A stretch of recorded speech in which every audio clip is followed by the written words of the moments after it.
Welcome aboard the National Football Show. It is Super Bowl 56 week. How you doing?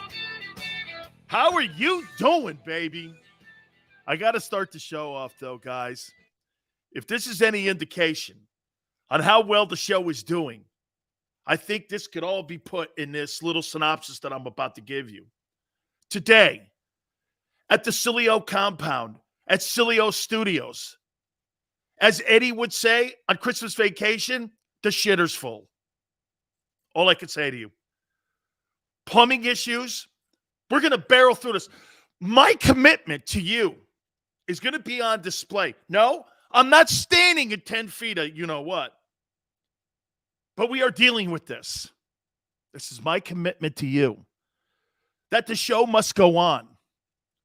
Plumbers, Garry, Cobb. All kinds of guests today. I have no idea how today is going to go. But I'm here for you because it is Super Bowl 56. This could either be a train wreck of a show or this show could be and have to be sent to the Marconi Institute for saving for others to watch and how you go through a disaster. There's nothing like having your shitter out. Nothing. So I barrel on. And I do this because it is Super Bowl 56 week. Absolutely.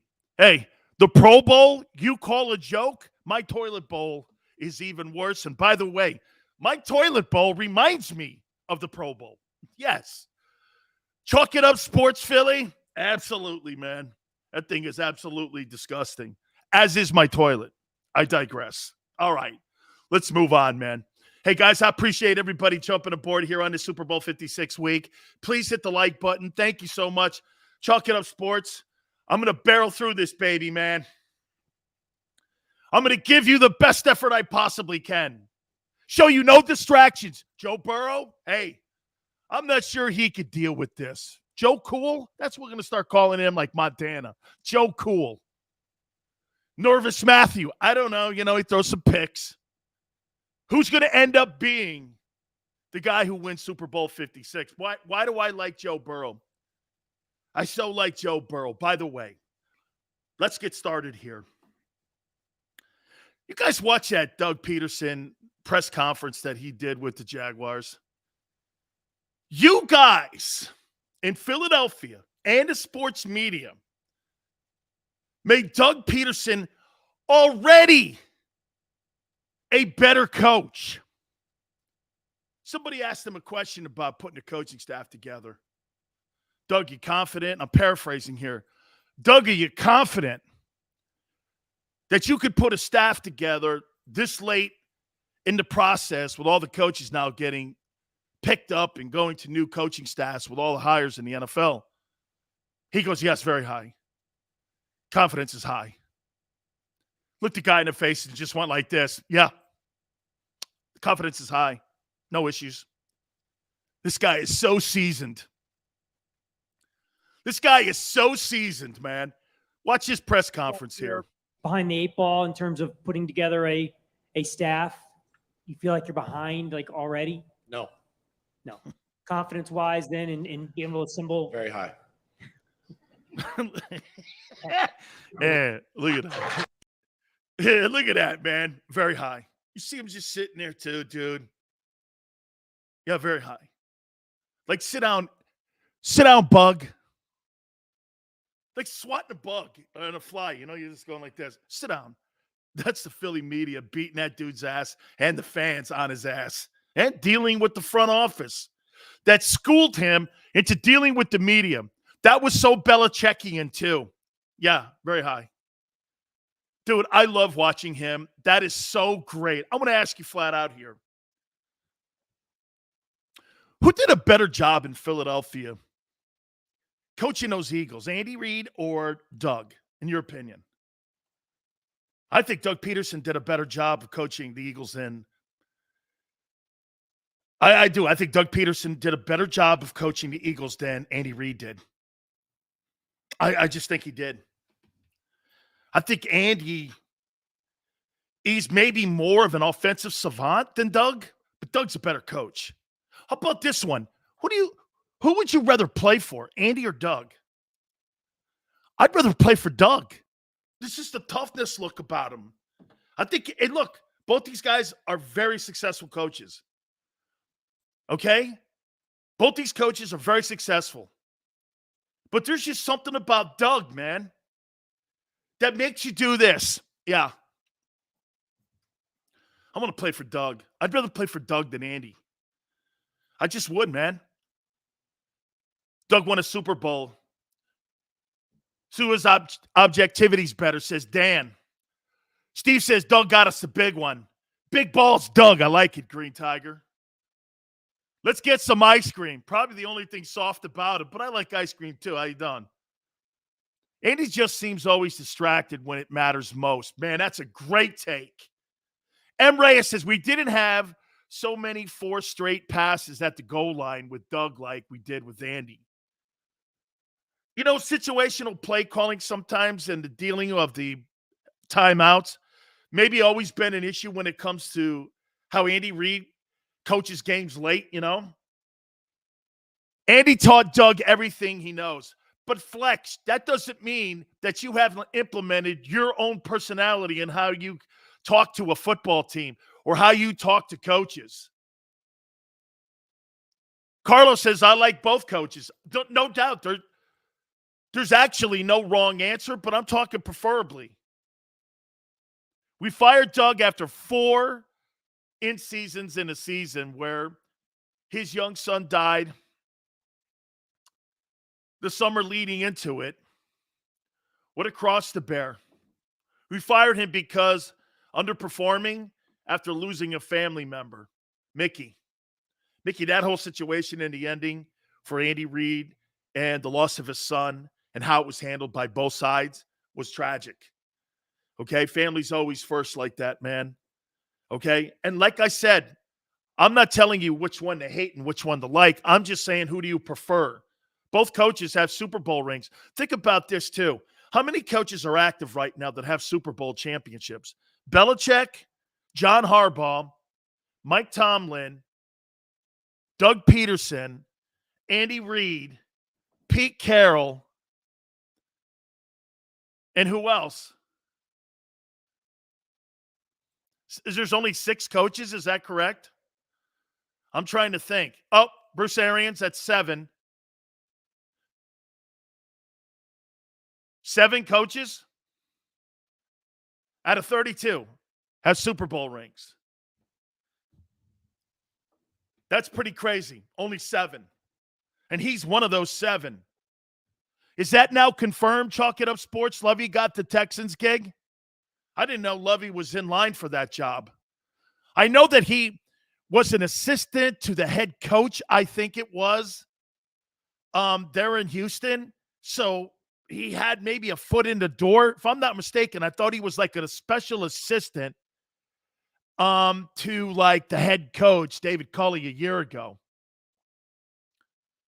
Big Seals. What if Doug could develop Trevor Lawrence? That's why he took the gig, guys. It's confirmed, Steve. Hey, by the way, I'm shocked. And I was wrong. I did not think the Houston Texans would go down that avenue, and they did. Here's my take on Lovey. Lovey's a good coach. Lovey's a good man. He's a man of character.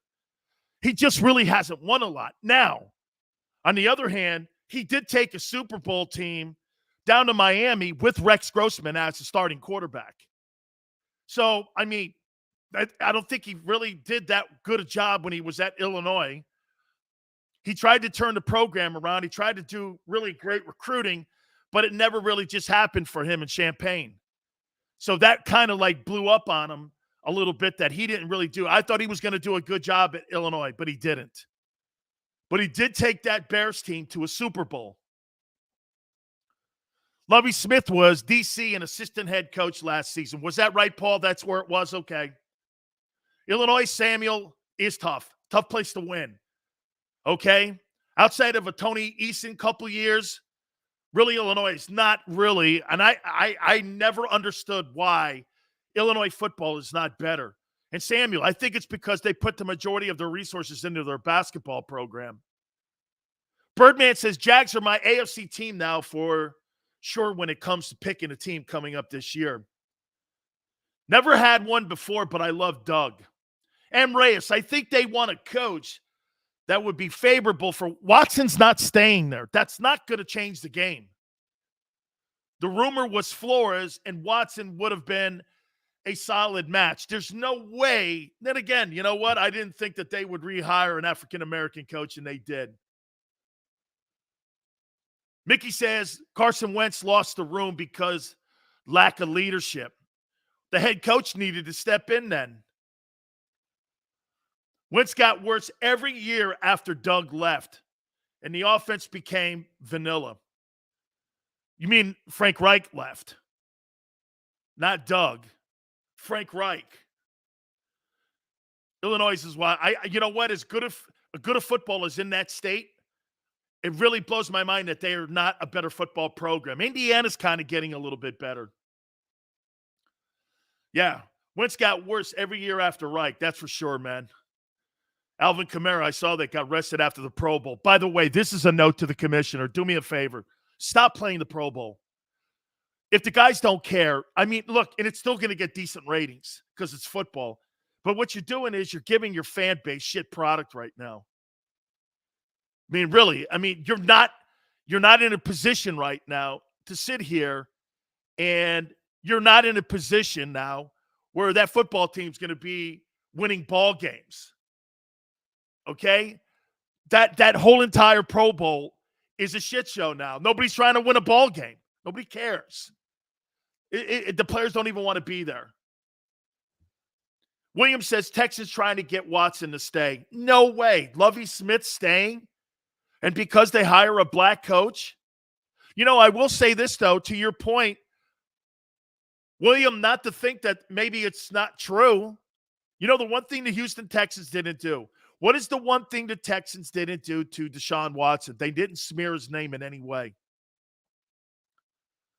Okay? The two-handed touch bowl, man. The thing was terrible. It's a good point. Think about it. You know how most players, when they're getting ready to get knocked out and they're getting ready to move on, every organization does what? You know, they start smearing the guy before he walks out the room. Now, this guy was this. He was never a leader. He was a piece of shit. He was this kind of guy.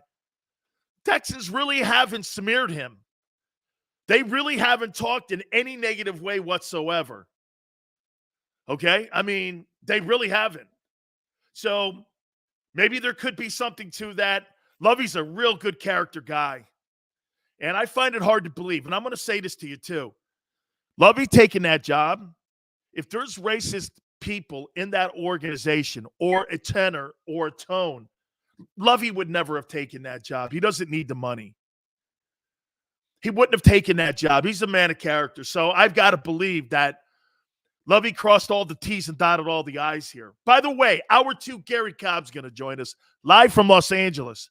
He's doing work for Fox 29 and also the National Football League. Big Sills, what's up there, man? Appreciate it, Noodle. The Pro Bowl has been designated into trash, and it's degenerated into trash, I should say. Absolutely. They should just play the first-year guys or rookies and just play a rookie game or whatever because, man, I mean, it just doesn't make sense to even play the ball game. The players don't want to play it. Cully was light-skinned, so he's not black. I'm not sure what that means. Is that not racist? Who said that? Was light-skinned, so he's not black? Who said that? Yeah, you see now, hey, Joe Rogan and all these guys out there, they're like, well, Stern used the N-word. And I'm going like this. They don't care about Howard Stern right now. Howard Stern, nobody cares. They care about Joe Rogan because guys get 10 million viewers a day. Okay? That's why they care. They don't care about that other stuff. Well, Howard did it. Oh, yeah, okay. Well, nobody cares. Anyway, I digress. Houston Anchor says there's a criminal case, but I'm not sure if the person didn't understand law. Samuel, there is no criminal case against him. There's absolutely no criminal case. I heard that winning team makes $150,000 a game check. Okay? I don't know. Two worst teams play for number 1 pick. Oh, yeah. Hey, I love that, man. I like that. You got to run to the football in the middle of the field. Joe Rogan looks like a thumb. Sure. Okay. All right. Let me add this one in here now. So I just watching Doug Peterson's press conference, man, that made me just go like this. I want to play for that guy. As good a coach as Andy Reid is, he totally looks like a player's coach too. Andy looks like a great guy to want to play for. Okay? Make no mistake about it. And Xander goes, hey, Doug's a legend. I think that's the guy that fits my personality. He's just standing there too up at the podium. None whatsoever. And you're like this. And next question, Fleabug. Excuse me. What'd you say? Hey, I can't see you. Stand on that Tokyo phone book. I can't see you. What'd you say, Junior? Yeah, okay. No, I don't have to worry about. I don't have to worry about putting a staff together, son. This is what he really meant. I'm going to play Skip Bayless here. And I'll tell you what Doug Peterson actually was telling that reporter. Excuse me, kid, I can't see you. Where are you? Oh, okay. I see you back there in the back room. Yeah, can you do me a favor? Can you put the Tonka toy down? Yeah, okay. Right. What? Yeah, okay. Stand on that Tokyo phone book. You might need another one. And what was you saying? Putting a coaching staff together. I don't have to put a coaching staff together because I've got 70 resumes on my desk right now people who want to come and coach for me. Okay? I'm going to be able to handpick whoever I feel like I want to have come join me, and I trust. We're not having any of that shit in Philadelphia where I can't pick my coaching staff. That's not happening. You're telling me to fire wide receiver coaches? Fuck that. That's not working here. That is not working here. I'm going to pick every guy who's loyal to Big Dougie. I'm going to be in charge of who's in the room here. By the way, did you see what they did to Trent Baalke, too, who's had issues when it comes to dealing with people like Doug Peterson? They're hiring people around Trent Baalke to clip his wings. Byron Leftwich didn't want to take the job as long as Trent Baalke, after what Trent Baalke had done to the relationship with Jim Harbaugh when they were in San Francisco. Doug didn't want any of that bullshit. So you know what Shade Khan, the owner, did? They brought in guardrails for Trent Baalke. His days are numbered there. Doug probably walked in there and went, I don't want the guy fired, bud. If he fucks up, let's have guys around him. So this guy's being set up to fail. Doug's not going to fail, man. This guy's not on his best behavior. Trent Baalke will be blown out. Did you read those comments and how they gingerly threw it out there? Yes, they're going to enhance the Jaguars front office code. They're going to put guardrails around Trent Baalke. And if he gets in Doug Peterson's way, he'll be whacked. Hey, come bring your playbook, Trent. That's how that's going to work. So Doug Peterson in Jacksonville has a young quarterback to develop. Okay? That team did beat the Bills this year. And Carson Wentz, his boy. And knocked them out of the playoffs. It's not like they got nothing there. But you can't keep drafting and signing guys and then letting guys like Leonard Fournette walk out the room and go get a Super Bowl over on I-4 across the way and go to the Buccaneers. You can't have that. You got to keep your talent in the building, dude. What up, Vinny? Bring your playbook, Trent. It's over. That's what they did, dude. So let me throw this at you here. We got Super Bowl 56 here. Let's change gears a little bit here. Last two Super Bowl teams from the NFC have had quarterbacks come in from different places. Tom Brady comes in from New England, and the Rams bring in Matthew Stafford. Let me ask you this.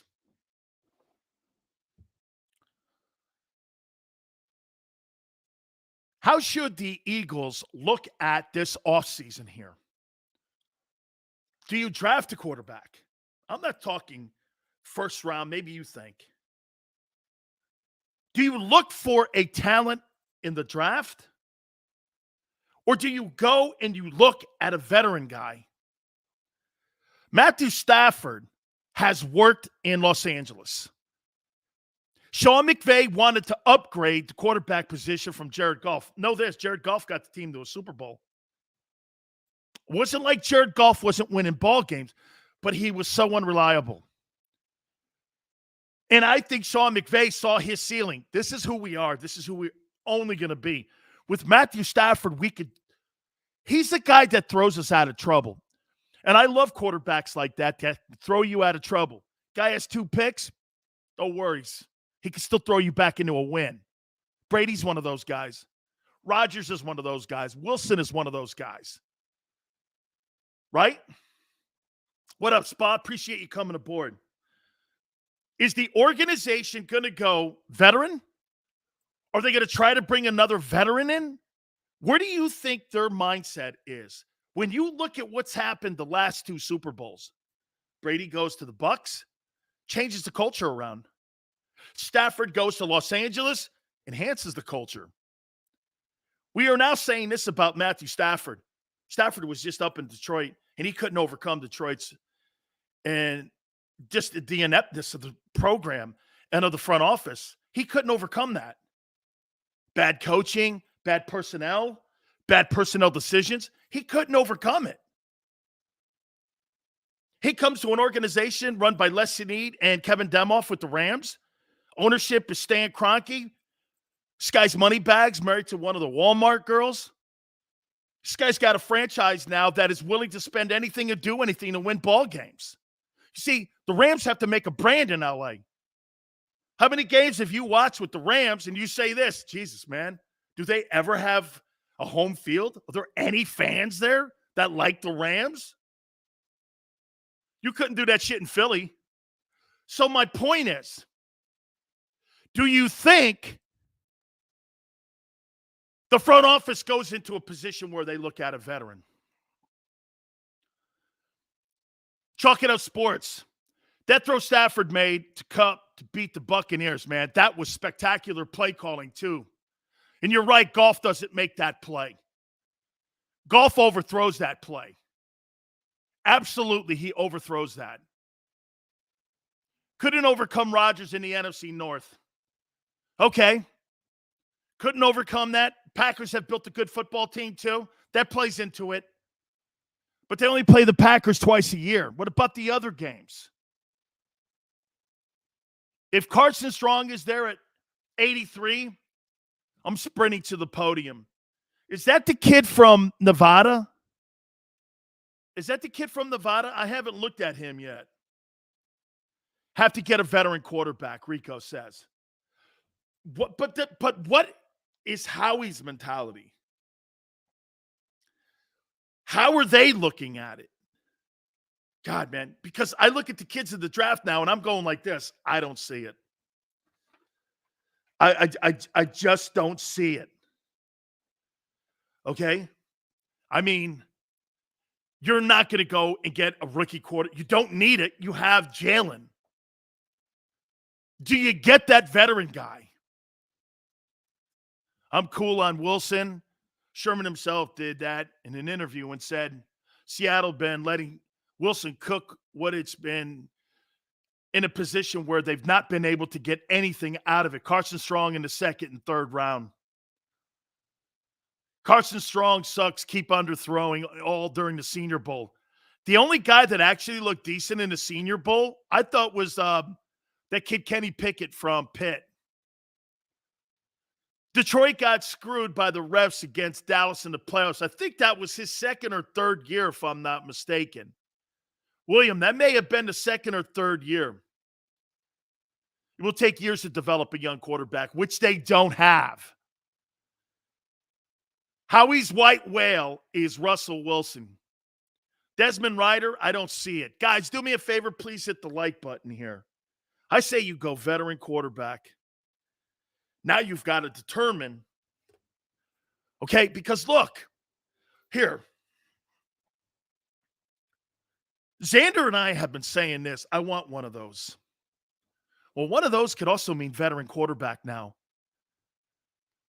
Guys, I hate to say it to you, and I'm not going to qualify my takes any longer on Jalen Hurts.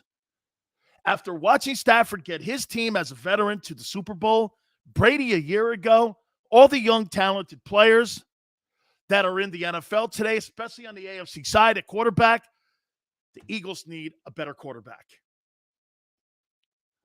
And I don't want to sit around and wait for Jalen Hurts. I don't want to do that.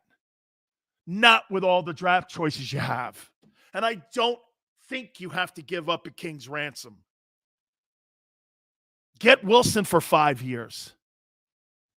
Keep one of your first rounders. Trade down. Get 2 of them. Get yourself a better quarterback. Guys, this is not an indictment in any way whatsoever, and I'm not qualifying my take here about Jalen. I just think you need a better quarterback. They do.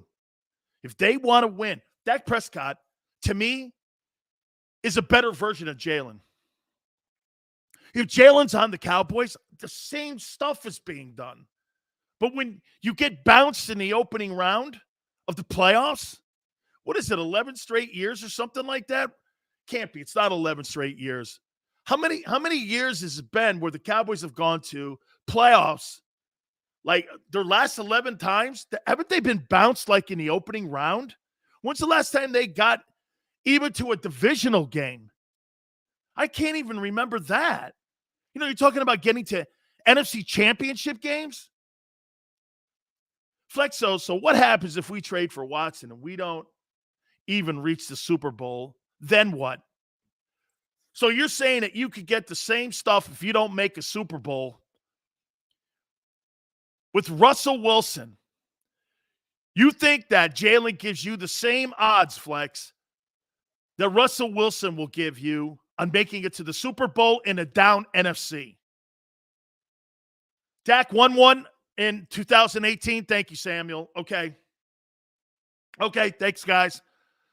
The Bengals won more games this year than the Cowboys have since 1998, I think it is. Mickey, I think it's 98. 3. They're 3-8 since 98. Kyler Murray wants out. Why? His football team is getting better and better every year. All right, guys, do me a favor, please. Hit the like button. Don't forget Garry Cobb in hour number 2. I'm going to talk a little Super Bowl 56, okay? Keep it right here on the National Football Show. Go for the midnight dares. Go for the memories. Go for the view that goes on forever. Go for the bubbles in your bathtub and in your drink. Go to bed whenever you want. Or don't. Go for him. Go for her. Go for the win. Go to Ocean Casino Resort. Book your trip at theoceanac.com. At Stateside Vodka, every new customer gets the world's best rocks glass. Free. What's that? A rocks glass? You're telling me that bottle is cut in half? You could say that. Holy shit. And you're telling me I can get one of these glasses for free? That's right. 1 free rocks glass per customer with each first-time purchase of Stateside Vodka. So good, it just disappears.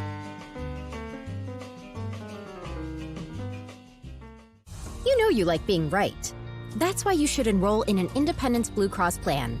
It's the health plan chosen by more people than any other, with more doctors and hospitals, more benefits that really rock, more of the coverage you want for the right price, including free doctor visits 24/7. It's a choice you can feel good about, because when you're right, you're right. And when you've got Independence Blue Cross, you're right where you need to be. Call 1-844-200-2583 today to get an Independence Blue Cross plan.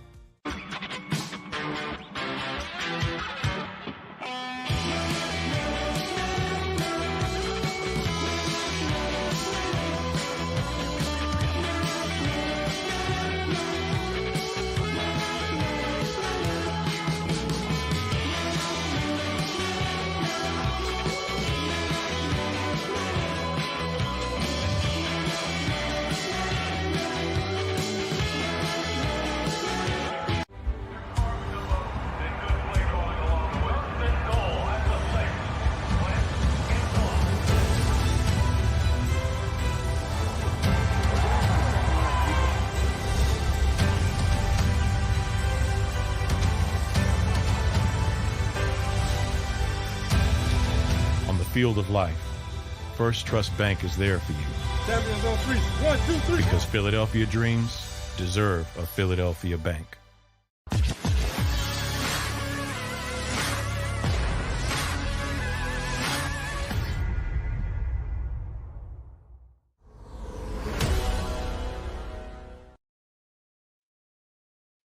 Look at this. Look at this. Look at this. Nice music. Look at this. Hang on. Big Sills is watching himself right now on YouTube. I got it on the big screen.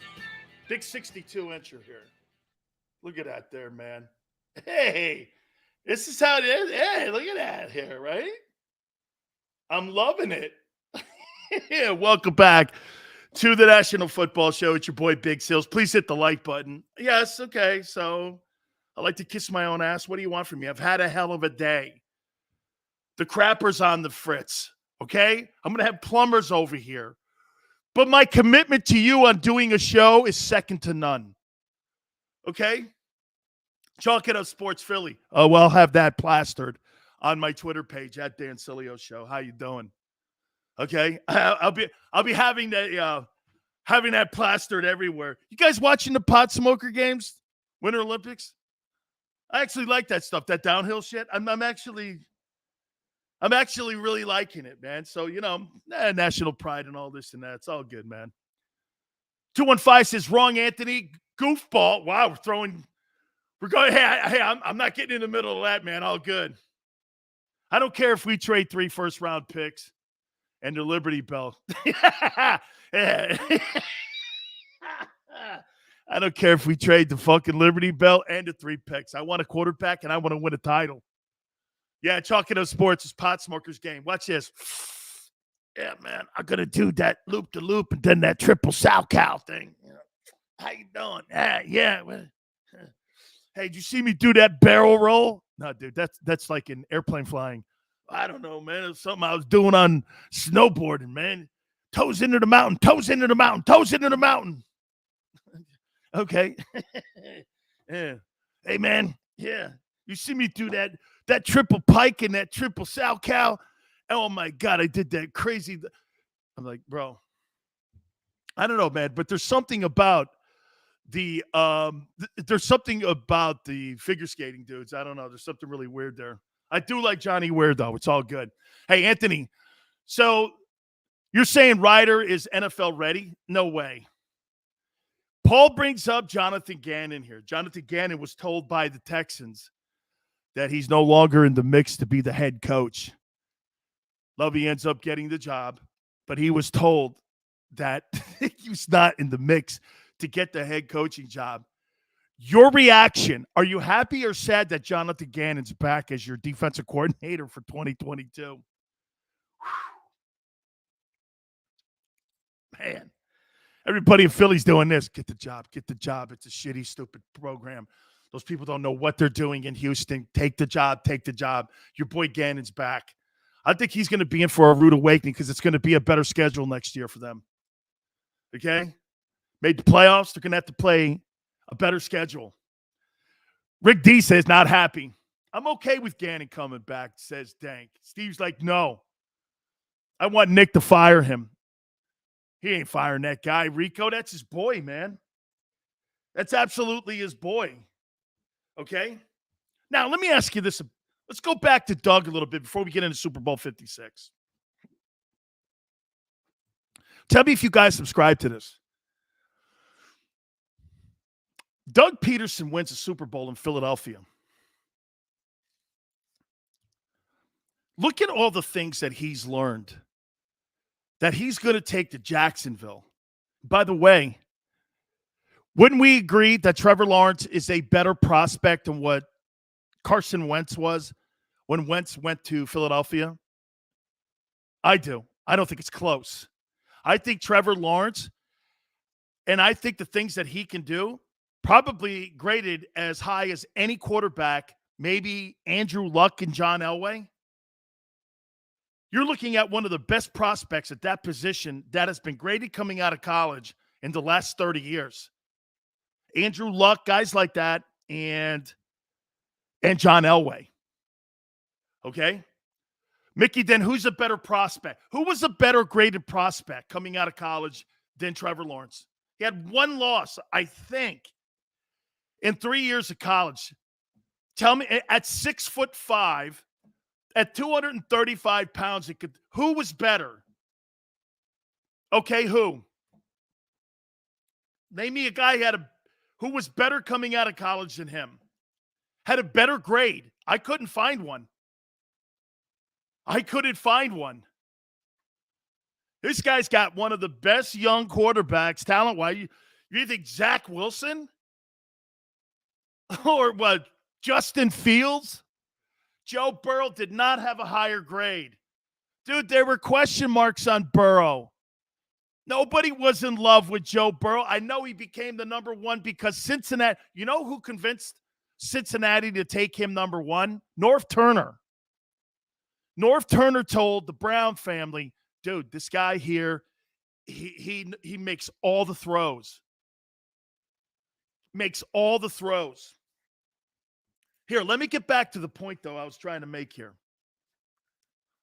Don't you agree that Doug Peterson is going to be a better coach here because he learned this? Watch this. Tell me if – I think the communication between the head coach and the quarterback has to be better than what Doug did with Wentz. Do you agree? I think – okay, thanks, Steve. Hey, do you agree? Here are some of the things that Doug is going to improve on. His relationship has to be more honest with his players and especially the quarterback. You see, he couldn't be completely honest because the front office was telling him different things to say to Carson. And it got in the way of the relationship. And that's why Carson Wentz started not trusting Doug at the end. Right? No doubt. So that is going to improve because you know why it's going to improve in Jacksonville? He's going to have more autonomy in Jacksonville. Thanks, Mickey. Okay? You think Deuce does go down? That'd be great if Deuce Staley goes down to Jacksonville and goes with him. See, Nick Sirianni's got to filter stuff through Howie and the owner when decisions are made. It's a three-headed horseman there, and it's a three-headed monster in Philly. It's not going to be that way. Trent Baalke's going to be there, and he has to be there on his best behavior, but Doug's making the calls. Make no mistake here. The same way Andy's making the calls, there's no question. Andy Reid probably consulted Doug on this and said, Jacksonville's got a prospect, and they're going to give you complete control of the place. You have to have that. You didn't have it in Philly. Let's be real here about his demise in Philly. Doug Peterson's demise in Philly wasn't anything on the field per se. It was more on how the thing unraveled from the top down. The Eagles unraveled from the top down, not the team up. Is that right? You think that's fair? The unraveling of the Eagles happened upstairs, and it just trickled down. And then at the end, according to Seth Joyner, you had Doug Peterson going, fuck it, I'm out of here. I'm out of here. Right? I'm out of here. Now he has his own shop. So he's learned that too. Dude, in his coaching staff, okay? Thank you, Alabama Bodybuilding. Hey, man, think about this for a second. Watch this one. Now you hire a coaching staff that's loyal to you and not Howie. And you. You see, it wasn't all that bad in Philly. But the coaching staff had a little bit, like, look at the coaching staff in Dallas, for instance. Look at the amount of talking. I'm going to show you how management, and like the Eagle management, has gotten in the way since 17. Watch this. Have you noticed that Jerry Jones is front and center in public going, Kellen Moore's coming back as the offensive coordinator? Well, where's fucking Mike McCarthy in that conversation? Shouldn't that be the head coach saying that? Or how about when he's talking about DQ? And he's talking about Dan Quinn. Dan Quinn had multiple opportunities to go take a head coaching job, but he wanted to come back because eventually he wants the Cowboy job.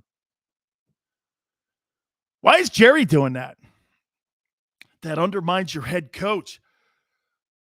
Okay, Mike McCarthy's not picking his coaching staff. This is what Andy, I'm telling you, has consulted Doug on, saying, dude, you got to get your own coaching staff in there. You can't have fucking people coming in like that and aren't loyal to you, loyal to the management. And that's kind of what you got a little bit in Philadelphia. You know, Sirianni had some say in the hiring, but get this. I'll show you how it works, guys. That's right, 215. Doug is a locker room favorite. There's no doubt about that. How about this? Like I said, though, this is what Howie Roseman and these other guys ended up doing when it came to picking a coaching staff. What they would do is they would write down about 30 guys on a list, and Nick Sirianni would go like this. Yeah, I know these guys. Yeah, I know that guy. So the cards were decked, and they were shuffled the way that the front office wanted. Yeah, you could pick your own coaching staff, but from this list, you know what I'm saying? There were probably 50 people that they all agreed on were good coaches. And Nick got a pick from those guys, knowing that those guys had some relationship with Howie and the owner. That's how you, again, like you say, you rig the coaching staff. Yeah, you're going to be loyal to Nick on game day, but the rest of the week, you're kind of with one ear open to the front office. That's not loyalty. And when you're trying to motivate men to win games, you can't have front office people dipping their toe into the locker room. The fuck do they know? And that's what Philly's got issues with. That's what Dallas has issues with. But I'm going to say this to you guys. I'm going to put this in your ear here. I think this is where the league is going. You're not seeing these John Gruden guys being hired like that any longer. Guys like Doug Peterson, man, they kind of scare owners because owners want that front office with those metrics and all the numbers and all the statistics. They want all those guys in line. That's why, who's the guy again, McDaniel? What is his name? Mike McDaniel got the Dolphin job? Who the fuck is that? Mike McDaniel, Brandon Staley, Nick Sirianni. Who's the guy in Chicago? Who are these guys? These are all people that bend to the front office. All the number guys, all the analytic guys. You're going like this. Why isn't Eric Bieniemy? Because Eric Bieniemy's not really an analytical guy. This guy coaches like Andy Reid. And you know what pisses me off when people say that? Hey, how about this? They go like this. Well, you know, Andy Reid's the guy that's really calling the plays. Are you under the notion that Andy Reid was calling plays with Brett Favre in Green Bay? That was Mike Holmgren. The quarterback coach in Green Bay was Andy Reid. He wasn't calling fucking plays. He got hired off that whole scenario because he worked with Holmgren. He comes off that Bill Walsh coaching tree. Andy Reid didn't call a play in Green Bay. That was all Holmgren. You got to be kidding me, right, man? That's not how that worked. So when Bieniemy doesn't get a look, or Byron Leftwich, well, you know, Brady, you know, and you're like, well, whatever. You still had to win a Super Bowl together. Hey, could you see Zach Ertz land now in Jacksonville? I could see Ertz now want to go play for Doug Peterson in Jacksonville. You think that's a thing? I could see him wanting to do that. But again, Doug being able to pick his staff is so key. This Trent Baalke, okay, it does bug me. It might get in his way. So look, communicating better with his coaches and his quarterback, picking a coaching staff, being more involved in personnel. I'm not saying he's going to go out there and go to all these colleges and interview these kids, but he's going to tell these people what he's looking for and what kind of guy he wants as a Jaguar under his watch and what he wants on the roster. So all those things are going to make him a better coach. You know, the key to Doug Peterson's success in Jacksonville will be how he develops Trevor Lawrence and how he develops as a head coach, communication-wise. What was Belichick's biggest issue he had when he left Cleveland? Quarterback in dealing with his players and coaches. He goes to the Jets with Parcells for a few years. Then he takes all the things that he failed and learned in Cleveland that he applied when he was with the Jets, took it to New England, found the quarterback, and the rest was on its way. Okay? Head coaches' salaries are all coming down. You know what's crazy about that? College coaching salaries are going up. Yeah, there's no doubt Lawrence now can't have any excuses for not stepping up. Okay? Hey, could you see Fletcher Cox being traded to Jacksonville? Remember something about Jacksonville. If I'm Howie, depending on how shitty that relationship is, I might want to do some dealings with Jacksonville. They got the most cap space, and you can move people around. And they're going to have high draft choices. So you might want to move Fletcher Cox there. Get yourself a high draft choice, and Jacksonville could eat some of that money. Get it off your books. You've got to get it off your books, dude. All right. We'll talk Super Bowl 56. Garry Cobb from Fox 29 in Philadelphia is going to join us in hour number 2. He's also doing work for the NFL. Hit the like button, guys. Please keep it right here on the National Football Show. Go for the midnight dares. Go for the memories. Go for the view that goes on forever. Go for the bubbles in your bathtub and in your drink. Go to bed whenever you want. Or don't. Go for him. Go for her. Go for the win. Go to Ocean Casino Resort. Book your trip at theoceanac.com. At Stateside Vodka, every new customer gets the world's best rocks glass. Free. What's that? A rocks glass? You're telling me that bottle is cut in half? You could say that. Holy shit. And you're telling me I can get one of these glasses for free? That's right. One free rocks glass per customer with each first-time purchase of Stateside Vodka. So good, it just disappears.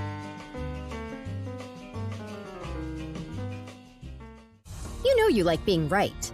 That's why you should enroll in an Independence Blue Cross plan. It's the health plan chosen by more people than any other, with more doctors and hospitals, more benefits that really rock, more of the coverage you want for the right price, including free doctor visits 24/7. It's a choice you can feel good about, because when you're right, you're right. And when you've got Independence Blue Cross, you're right where you need to be. Call 1-844-200-2583 today to get an Independence Blue Cross plan.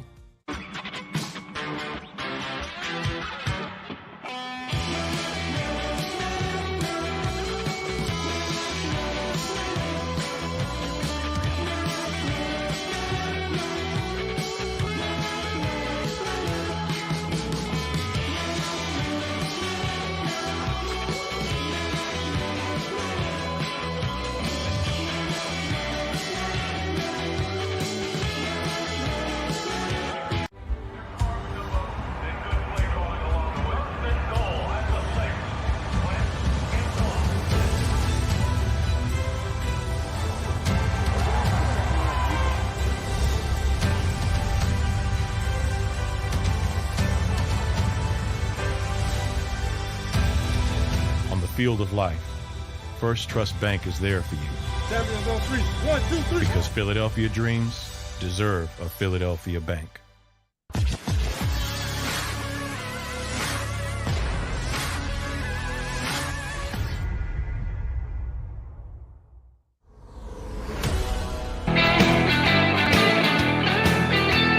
Welcome back. National Football Show. It's your boy, Dan Sileo. So Embiid go for 40 and 10 last night. That guy is so freaking great. He is, man. He is so great a player. Best 5, I don't know, maybe when Boogie was healthier, but you really can't call Anthony Davis a 5. This guy's been the best 5 since Shaq, in my opinion. Fucking crazy great, man. He's crazy great. The guy, he's just going off, man. I mean, and they're doing this all in, what are they, game back in the East for number 1? I mean, they're playing just great basketball. Just absolutely great. And he is killing it, man. Unbelievable. All right, guys, please hit the like button. Don't forget, In hour number 2, we are going to have our friend Garry Cobb live from Los Angeles for Super Bowl 56. I'm going to get to that here in a second here. You know, I tell people this all the time when you're talking about putting, you know, an organization together and you're, you know, making sure that you're in a position where you hire the right people. I'll give you guys just my brief watching on how I talked to Coach Jimmy Johnson a couple days ago about this. Coach, what was the most important thing when you went into a place that sucked like Dallas? Remember something. Tom Landry had let that place fall to the absolute ground. I mean, it just was not winning ball games anymore. And I think I broached this last week with you guys a little bit. Jimmy goes, we fired everybody. We just cleaned everything out. Just cleaned everything out. Didn't matter what department you were in. Secretaries, equipment managers, towel guys, yard people, people who worked on lands, they fired everything. And this is what Doug Peterson's going to have to do. Doug's going to have to go into Jacksonville because you know why? What do you think Urban Meyer left anything redeemable behind? Where you could sit there and say this guy belongs on his staff or what have you. There's been too much chaos in Jacksonville for the last 30 years. So how do you change that? Tony Dungy told me something too. Tony Dungy went into Tampa and did one of the most remarkable things of all time. He changed that shitty culture around. And people forget, Tony Dungy went into Tampa and lost his first 8 games. They were 0-8. And everybody was going like this. Man, I don't know. Do you think this guy knows what he's doing? I don't know, man. I have no idea. Do you think this guy knows what he's doing? Everybody was kind of going like this because you have to have blind faith in what I'm telling you and how you retool and rebuild a team. And I asked Coach, how did you know you were doing it the right way? He goes, because you start seeing things, small things that start separating from where they were to where they are. And I said, for instance, how people talked about showing up to work every day, how people were getting motivated by small little victories, not winning the war yet, by winning these small victories. He's getting better. You see this player getting better. You see Sapp getting better. You see Derek Brooks getting better. You see the coaches getting better. You see everyone buying into it. You start believing it. Even if it's not showing up in wins and losses, every one of these coaches. And you hold to your convictions. Now, we're going to do it this way. We're either going to do it this way or I'm going to be fired.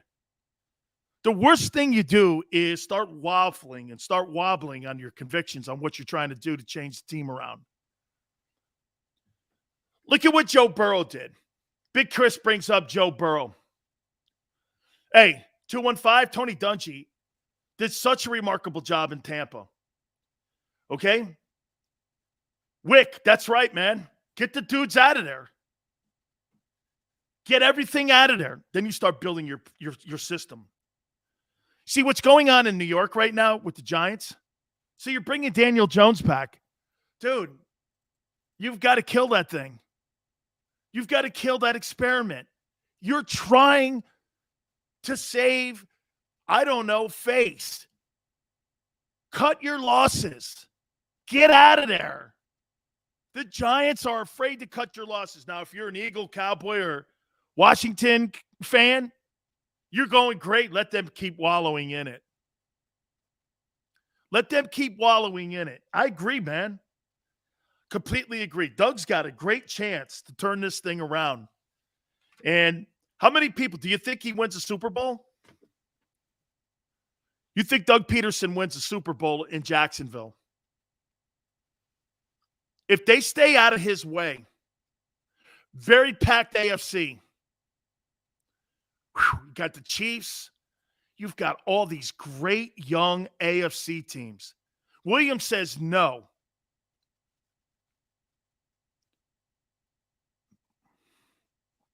He's too good a coach. He's too... Man, winning a Super Bowl. You see Andy Reid going from the Eagles to the Chiefs.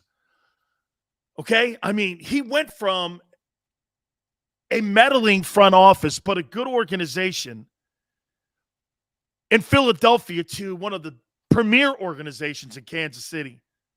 The Hunt family runs that team, and they are a bell cow franchise in how you run your football team. 2 to 3 years, 215 says. No, Jags ain't winning no Super Bowl anytime soon. So you think your guy Nick Sirianni will win a Super Bowl before Doug Peterson? Or do you not think Doug's get? Wait a minute. So now, do you not think Nick Sirianni? I'll ask you the question on Sirianni. You think Sirianni wins a Super Bowl in Philadelphia? I don't think we've ever asked that. You think Sirianni wins a Super Bowl in Philly? I like it. I have not asked you that. You don't think Doug, hang on here.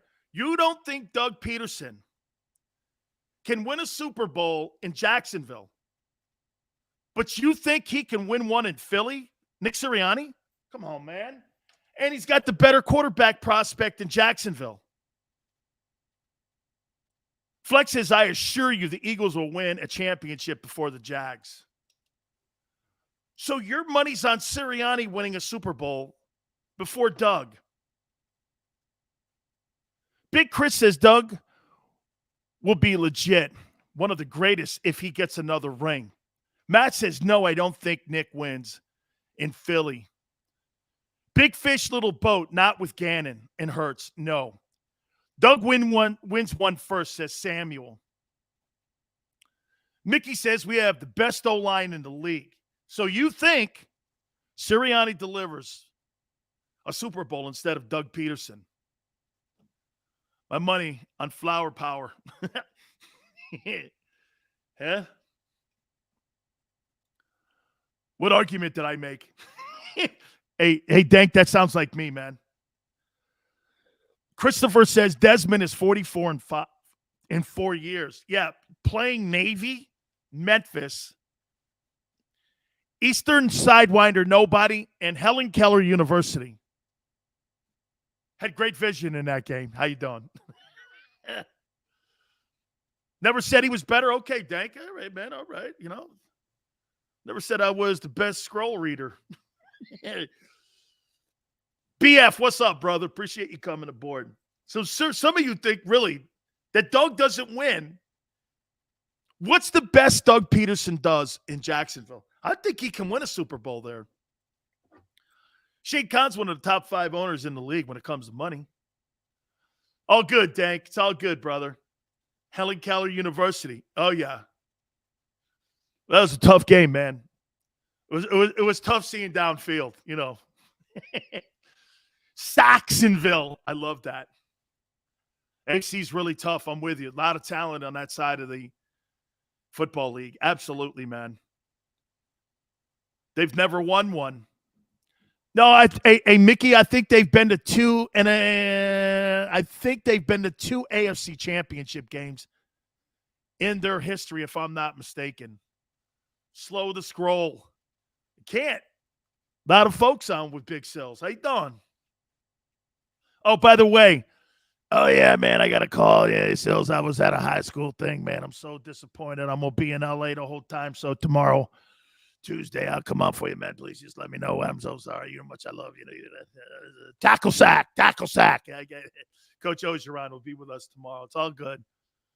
Oh, Sills, man, I'm so. I was like, all right, that's all right, Coach. You know, man, I don't fret. Think I'm Xander? I don't panic. Hit the like button, right, Matt? Hit the damn like button. Yeah, Xander's the one that panics. Big Sills never panics. Yeah, you should see my crapper today. Holy cow. It's right off to the left. Wonderful, pungent smell. Stings the nostrils. Trade Hurts. What up, FSG? How you doing? Trade Hurts to who? The Toronto Argonauts? Coach Sirianni. That's your boy, man. Doug and Nick, great combo. Yeah.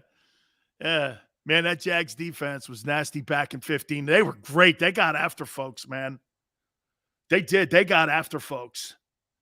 That's a good football team. That was. Hey, was that the Bortles team? Was that the Blake Bortles team? I'm going to say that Xander takes the blame for no-shows. Xander takes the blame for everything. Don't you know how a producer works, dog? Okay? Shit show, it's his fault. Great show, it's mine. Ideas are all mine, not his, if he has any. Yeah, they're all mine, man. That's how a host works. Don't you know how that works? Host takes credit for everything and shits on people. Hey, I sound like a coach in Dallas. How you doing? Hey? Yeah, that was my idea. Well, you lost. Okay, well, that was his idea. Yeah, absolutely. Okay, I'm going to take a brief timeout if you can. Do me a favor, please hit the like button. We'll get into hour number 2. By the way, we have Garry Cobb at the bottom of the hour live from Los Angeles for Super Bowl 56. You keep it right here on the National Football Show. Go for the midnight dares. Go for the memories. Go for the view that goes on forever. Go for the bubbles in your bathtub and in your drink. Go to bed whenever you want. Or don't. Go for him. Go for her. Go for the win.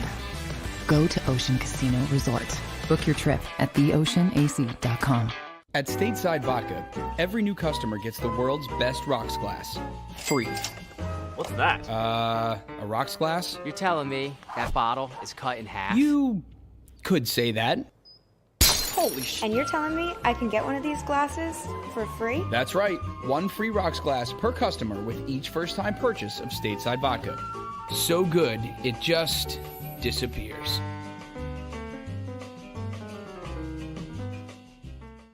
You know you like being right. That's why you should enroll in an Independence Blue Cross plan. It's the health plan chosen by more people than any other, with more doctors and hospitals, more benefits that really rock, more of the coverage you want for the right price, including free doctor visits 24/7. It's a choice you can feel good about, because when you're right, you're right. And when you've got Independence Blue Cross, you're right where you need to be.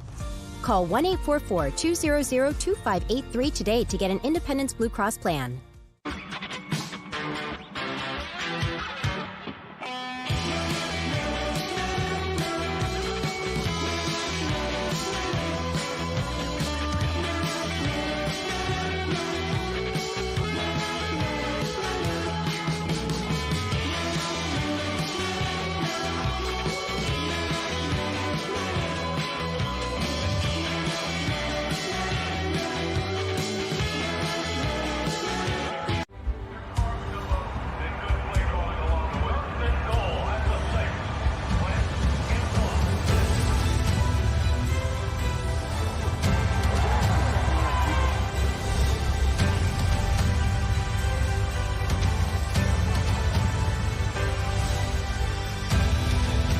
Field of life, First Trust Bank is there for you. Champions on 3. 1, 2, 3. Because Philadelphia dreams deserve a Philadelphia bank.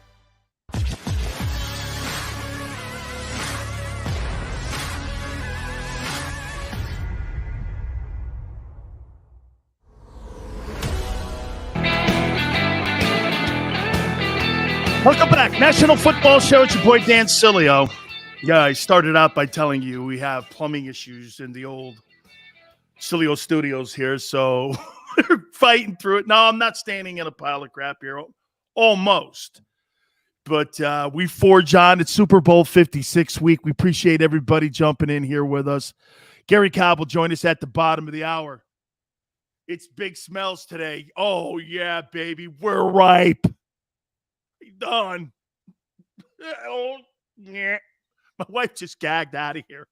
That's crazy. Anyway, all good, man. So Cobb will join us at the bottom of the hour, man. So we look forward to talking to Gary. He's live in Los Angeles for Super Bowl 56. Guys, can I? No Mexican food today. No. It wasn't any of that. Smells like the Washington Commodores. Okay. Smells like, wait a minute. I know what that smells like. Smells like Florida Gators. Yeah, it smells like their football program. Yeah. It's got a gator smell to it. Yes. Hold on. Yeah, it smells like Gainesville. I didn't realize what it smelled like. It smells like Gainesville. Holy cow. Thank you, guys. Yeah. Smells like Gainesville. Smells like Hurts. Now, come on, Chris. It smells like Hurts throwing the ball. It's the swamp. Yes, that's it. Now I know, man. It smells like Gainesville. John, does it give you free reign to start dumping on folks like that? All right, guys, I need your help. By the way, again, please hit the like button. I get 2 issues now. And I guess because you guys are growing this show and it's becoming a monster here, we're now getting complaints. I didn't want to do it, but I felt I had to. I sound like Judge Smales. I didn't want to do it, Danny. But I felt I had it, and I felt I owed it to him, Danny.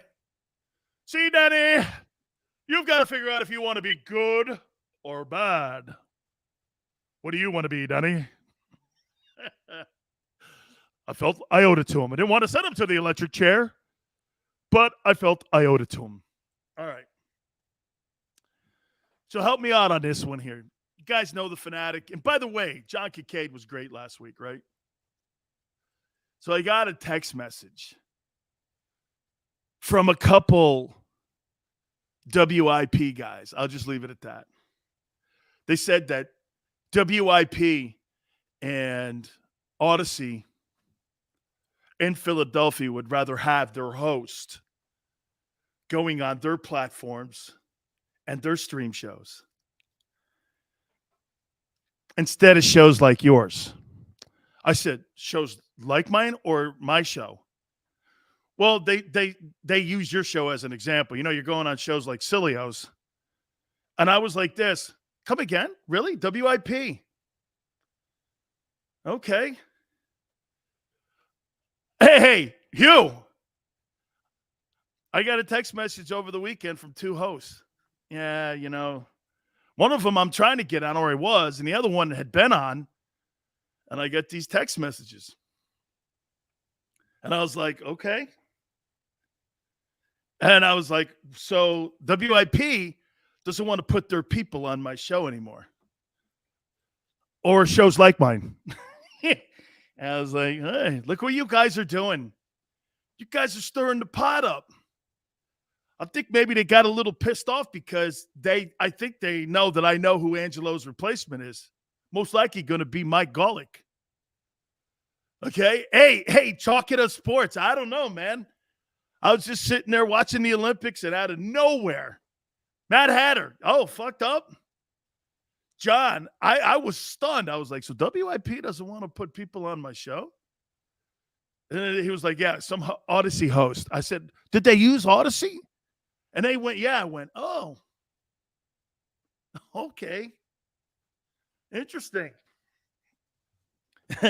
Believe me, that didn't go over too well with Xander. That didn't go over too well. He's like, don't worry, I got this. I didn't leave it there, okay? I was like, holy cow. That means JAKIB and the Big Sill Show must be doing some damage over there.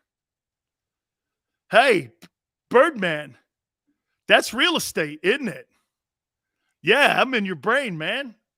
You just took out a piece of property right there called Big Sills Land. How you doing?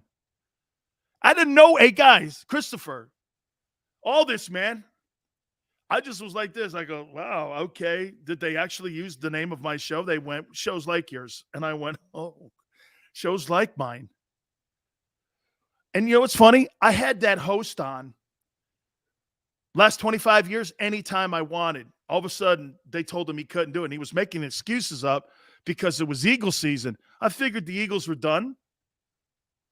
They'd rather have me go on the platforms they have and the stream shows. I was like, I've never heard of them. Yeah, IP just started this new stream. I go, Wow, that's funny.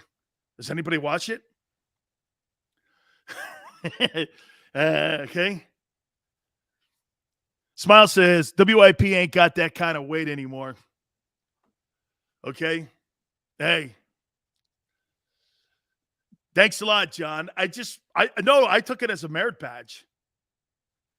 I completely took it as a merit badge. I was like, okay. Then I got another one of your former hosts, Josh Innes, who I guess he really did a really great job for a while. Then obviously, as he always does, he burned out his welcome card, and he pissed all the salespeople off, and they threw him out of the building like they did in Houston too. I talked to the market manager there. Guy pissed every guy in the room off down there, and they threw him out of the building. Okay, that's not my words. That's the market manager over at iHeart. And told me what went down. Guy wears his welcome out. I was like, hey, who am I to talk? Okay, so I started talking about Brian Flores, and I said that the Houston Texans wouldn't hire an African-American coach, which now they have, and Lovie Smith. Again, kudos to him. Lovie's a character guy. I didn't know he was in the mix to get that job. But since he was the defensive coordinator and assistant head coach there, that transition makes sense. They're hiring from within. Can't have a problem with that. Lovie's a good dude, man. He's got a great coaching heritage. He put a team in a Super Bowl with the Bears. It's not an awful hire. In an organization that needs character in it, Lovie's the perfect guy. But if you're hiring Lovie Smith because he's black, hoping that that's going to somehow throw an olive branch out to Deshaun Watson to have his mind change, that's not the reason you hire the guy. That's not the reason you hire Lovie. You hire Lovie because he's the most qualified guy for every other guy that's in that locker room. Here lays the problem with the system again. Did the Texans hire David Culley just because they were thinking that was going to happen? They gave David Culley 1 year. That wasn't a real hire. That was my point. Josh is like, oh, you don't have to hire black coaches. You have to hire. No shit, dude. You hire the best guy. Dion, they totally did David Culley wrong. That was my whole thing. It was a shit show from the beginning. Okay? Shit show from the beginning. Nuts again. My problem is not hiring black coaches. It's hiring the right coaches. My issue is the process. The Rooney Rule is a joke. It's affirmative action. And the fancy word is Rooney Rule. You're not hiring African Americans in the sport. I actually saw a guy say that you should act. I think it was even Josh Innes said it, that there should be mandates on having or a cap on how many white coaches should be hired compared to black coaches. How fucking ignorant is that? You can't get any more ignorant than that comment. I'm not hiring quotas for coaches. What do you think this is, a government job? These are coaching men. White guys, black guys, whomever. The best motivator for the job, the best evaluator for the job, the best character guy for the job. All that shit is for people like that kind of guy. Okay? Quotas on hiring coaches. You can't have this amount of white coaches in the game. Are you fucking crazy? Are you crazy? These are not government jobs. Man. Biggest ignorant comment I've ever heard or seen written. Because then again, it was on the outhouse wall of Twitter. And I'm paraphrasing it here. I think Josh even said that you'll be on the wrong side of history if you don't have quotas for white coaches in the NFL. Jesus Christ. I don't know what's worse, mandating vaccinations or mandating how many white guys you can have coaching teams. Holy cow. This does not how did color of skin get into this? How the obvious one black coach, 32 jobs. Do you really here, guys, let me ask you something here. Do you truly believe that the NFL coaches and players are racist? Do you guys believe that? Do you actually go like this? Watch. You think there's coaches and personnel people, Howie Roseman, that do this? Here's the black guys list of players, and here's the white guys list of players. And you only get 5 picks over here, and you only get 5 picks over here. So make sure we're kind of balanced for the roster that we have.